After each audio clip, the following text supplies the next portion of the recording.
delighted today to introduce you to and to interview one of the few independent journalists left in Canada. He's a Montrealer named David Freiheit. Online, he goes by Viva Frei. He's a lawyer, a vlogger, and he's our guest right now.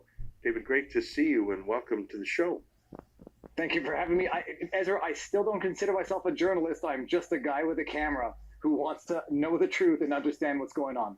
Well, that is the working definition of journalism. It's an activity. It's not a profession. I mean, you need to pass an exam. You need to be under the authority of a college of physicians and surgeons or a law society to be a doctor or a lawyer. But a journalist is someone who just tells the daily news. And I think you are a journalist.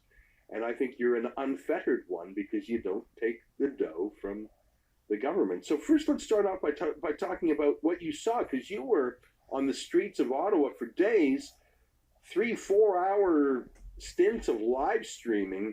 You really showed more of what was happening on the ground than the entire daily output of the CBC, for example. You were just showing people the raw facts. Ezra, I'll show you what I've got here. These are my battery packs, color-coded, so I know which ones are expired.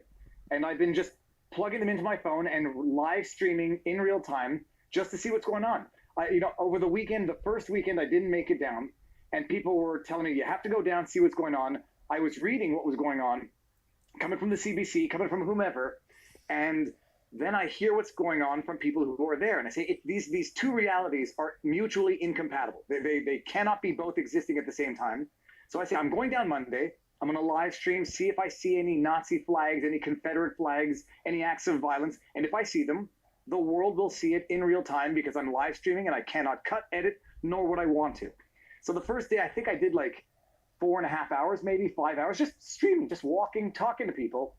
It was the diametric opposite of what the CBC, of what, I don't want to name others who I'm not sure actually are guilty of this, of what the other legacy Canadian media were describing as going on there. We heard reports of monuments being defaced, urine and other waste on the War Memorial, the Terry Fox monument being vandalized. And I swear to you, not only did I not see any of it, the Terry Fox had flowers at the base of it. The War Memorial had veterans watching guard over it, shoveling the snow, salting the sidewalk, because apparently the city wasn't doing it. People were dancing, people were loving. It was multicultural. It was women, men, indigenous people, black people. I interviewed someone from Kuwait. Everything that the media had been saying about this protest was an absolute fabrication. And but for the fact that I went down to see it with myself, I might not have known that. Wow. I mean, a lot of establishment icons have tumbled because of this convoy.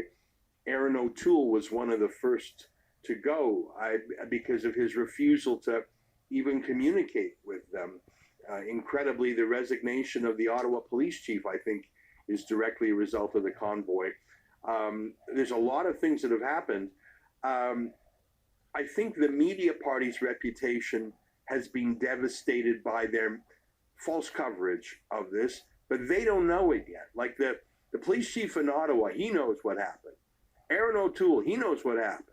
The various premiers who have said, all right, we're ending our vaccine passports.